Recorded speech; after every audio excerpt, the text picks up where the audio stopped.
एक बूढ़ा आदमी और राजा। एक राजा ऐसे थे जिन्होंने अपने लोगों को यह कहकर रखा था कि अगर वो किसी की तारीफ में वाह कह दे तो उस व्यक्ति को इनाम में 1000 सोना मोहरें दे दी जाए। हालांकि यह राजा इतनी आसानी से किसी की बातों से या काम से प्रभावित नहीं होता था, इसलिए उसके आदमियों को कभी किसी को सोना मोहरें देने की नौबत आई ही नहीं। एक बार राजा अपने आदमियों के साथ शिकार करने के लिए जंगल जा रहा था। बीच सफर में एक बूढ़े आदमी का घर आया। राजा ने देखा कि वह बूढ़ा आदमी उम्र में 90 साल से भी ज्यादा का लग रहा है। उसके हाथ पैर कांप रहे हैं, फिर भी वह बड़ी मेहनत से एक फल देने वाला पेड़ का पौधा अपने घर के बगीचे में लगा रहा था। राजा को उस बूढ़े आदमी को ऐसा करते देख बहुत आश्चर्य हुआ। राजा का सोचना था कि बूढ़ा जो फल का पौधा लगा रहा है उसे अच्छी तरह से बड़े होकर फल देने में कम से कम 10 साल लग जाएंगे। बूढ़े आदमी की हालत देखकर लगता था कि वह शायद ही 1-2 साल और निकाल पाएगा।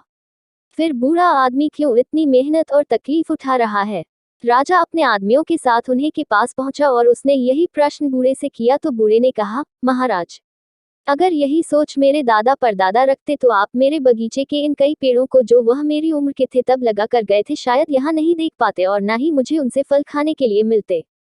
जैसे मेरे दादा परदादा ने मेरे बारे में सोचकर उन पौधों को लगाया था, मैं भी अपने बच्चे और बच्चों के बच्चों को ध्यान में रखकर इस पौधे को लगा रहा हूँ। मेरे पूर्वजों ने उनका फर्ज अदा किया था, अब मैं मेरा फर्ज अदा कर रहा हूँ। राजा ने जैसे ही बूढ़े आदमी के विचार सुने तो उसके मुंह से वाह निकल गया। राजा के आदमियों ने राजा के मुंह से वाह शब्द सुनते ही उस बूढ़े आदमी को 1000 सोना मोहरों की थैली इनाम के रूप में दे दी। 1000 सोना मोहरें पाकर बूढ़ा आदमी बहुत खुश हो गया और उसने कहा कि देखिए महाराज, आप कहते थे कि यह पौधा मुझे शायद फल नहीं दे पाएगा, लेकिन इस पौधे ने तो मुझे आज ही सोना मोहरों के रूप में फल दे दिया। बूढ़े आदमी के सकारात्मक विचारों से प्रभावित होकर राजा ने फिर से 2 बार वाह वाह बोला। राजा के आदमियों को तो आदेश के अनुसार हर वह शब्द के लिए 1000 सोना मोहरें देनी थी, इसलिए उन्होंने बूढ़े आदमी को 2000 सोना मोहरें और दे दी। फिर से इतनी सारी सोना मोहरें पाकर बूढ़े आदमी ने खुशी से कहा कि महाराज, मैंने तो सिर्फ सुना था कि कुछ राजा दयालु और बड़े दिल वाले होते हैं, लेकिन मेरी इतनी उम्र हो गई फिर भी कभी देखा नहीं था, लेकिन आज पहली बार आपको देखा तो उस बात पर विश्वास हो गया।